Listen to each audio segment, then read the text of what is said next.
Para po sa unang question, how do you use inquiry-based learning in teaching students in various fields? Yeah. Sa science kasi, commonly may mga experiments, activities. So dito, kakaroon kami ng mga problem solving. Tapos, magbibigay ako ng activity. Tapos, i-explore nila, makakaroon sila ng iba't ibang content out of curiosity. And then yun, papasok yung lesson na gusto nila. Ano po kaya yung benefits ng pagkakaroon ng inquiry-based learning?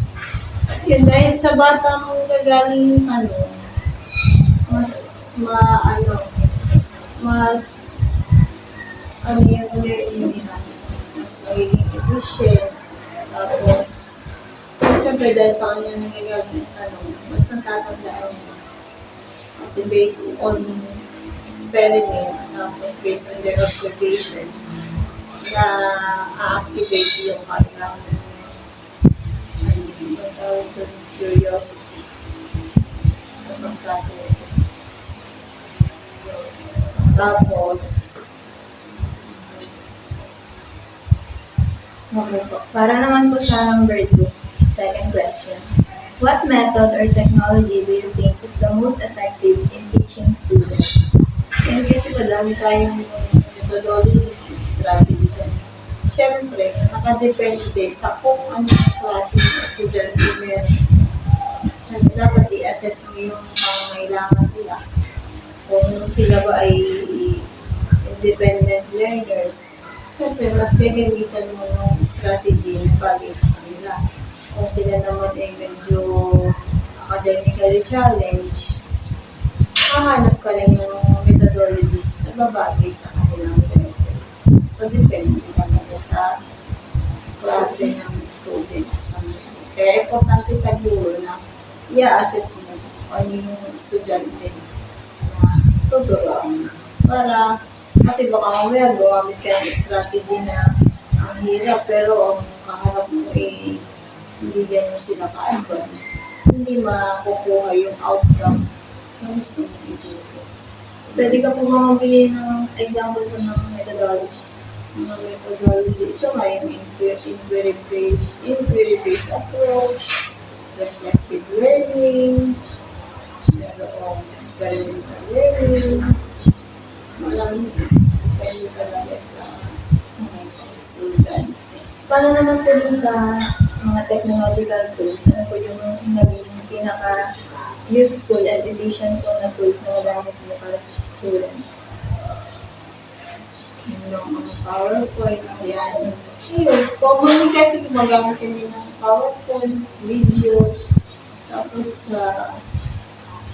yung mga nauuso ngayon, online yung tawag sa learning,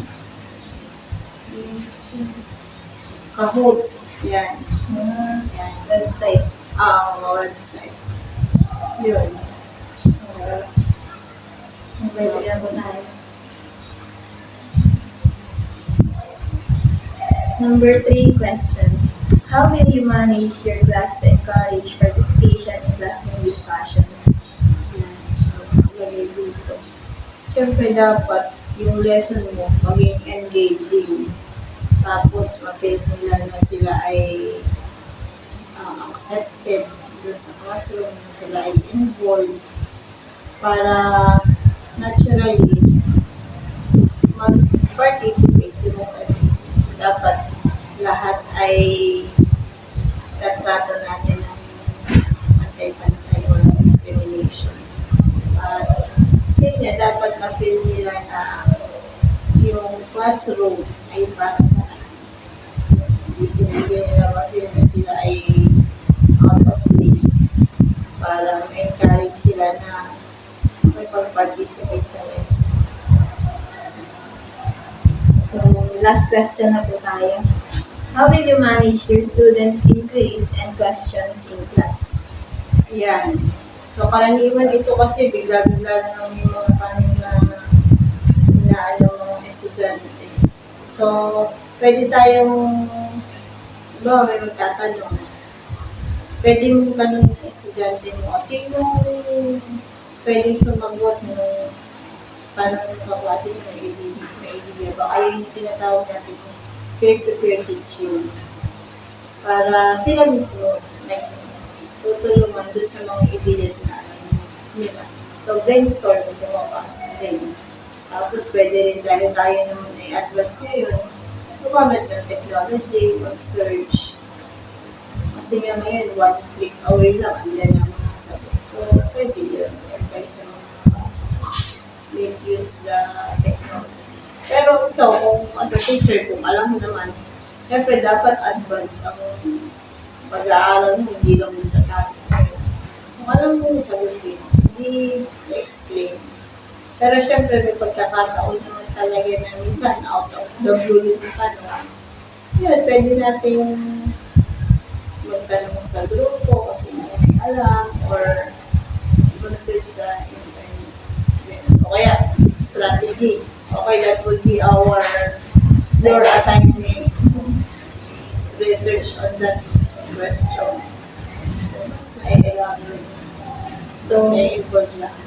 So, in summary po, ina-entertain ko yung mga tanong. Oo, dapat. Kasi hindi pwedeng, hindi natin topic yan. Hindi pwedeng yan. Dapat, as much as possible, i-consider yung, kasi papasok yun dun sa pangatawang kailangan ma-involve yung batang engage sila. So, yun. Isa yung parang mabilis nila na welcome yung ideas nila na kailangan i-entertain. Okay.